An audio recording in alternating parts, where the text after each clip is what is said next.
In August 2024, the Paris Olympic 100 meter final delivered one of the most dramatic moments in track and field history. Noah Lyles crossed the line and waited. The clock confirmed what the naked eye could not. He had beaten Kishane Thompson by just 0.05 of a second. Lyles ran 9.784 seconds. Thompson 9.789. It was the closest men's 100 meter Olympic final ever recorded. That margin is thinner than a single blink. And for Thompson, it was not a defeat that broke him, it was the starting point of something larger. Thompson had already been the faster man on paper heading into Paris.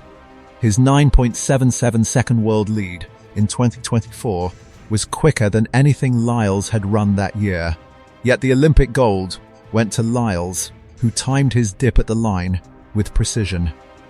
After Noah Lyles pipped Kishane Thompson in last year's Paris 2024 men's 100 meters final by just 0.05 of a second to become Olympic champion, the sprinting world was left wondering what the rematch would look like.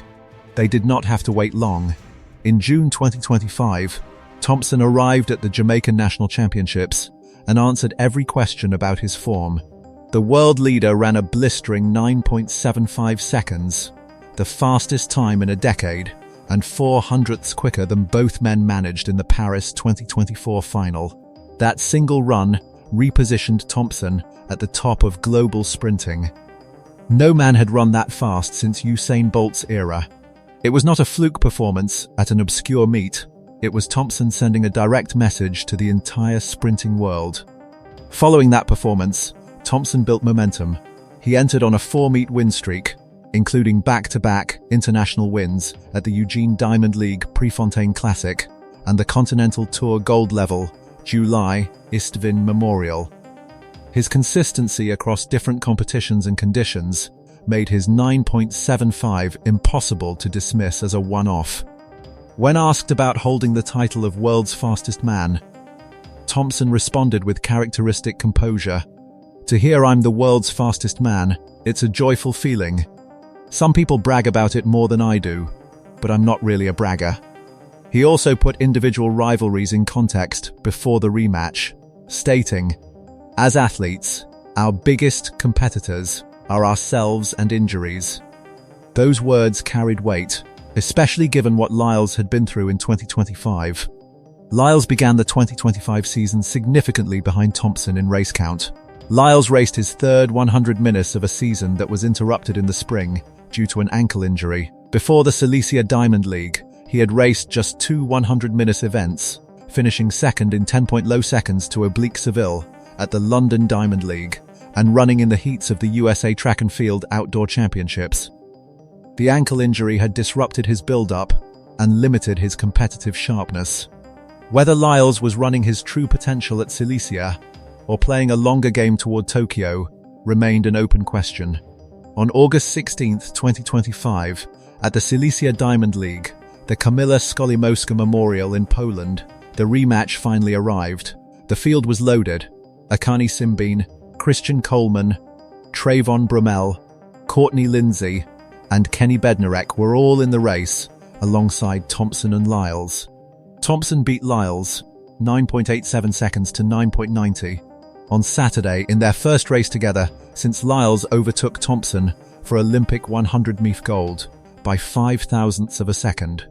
The man who had come agonizingly close in Paris crossed the line first, this time.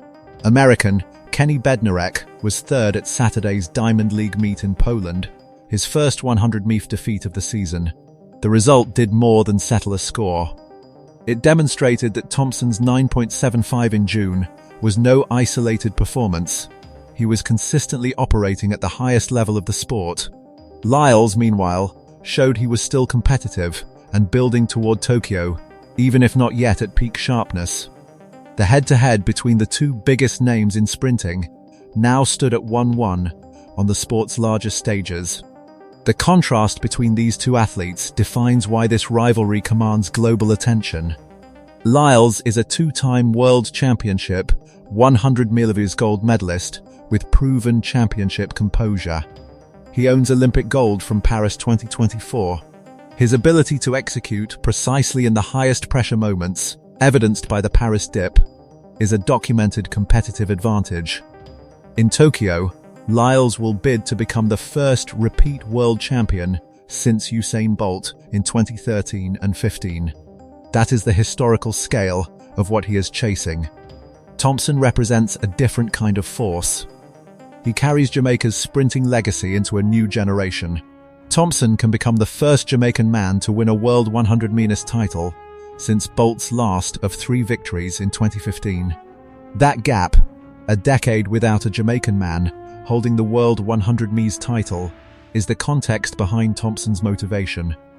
He runs with a controlled aggression that builds through the race, particularly dominant in the drive phase and through the final 20 meters.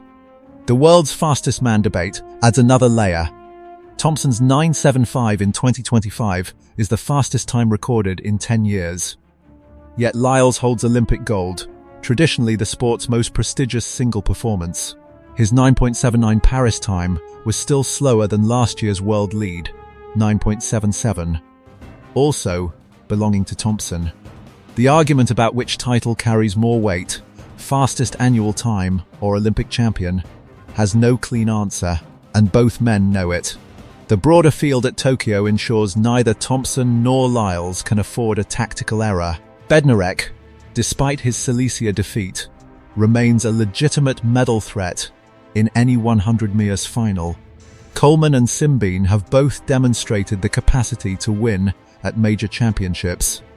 Any slip in execution from the favourites opens the door for the rest of the field.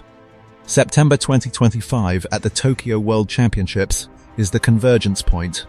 Lyles defending his title, Thompson chasing his first. The race that settled nothing in Paris and produced a split result across 2 2025 meetings will need one more answer. And that answer will arrive under the lights in Tokyo.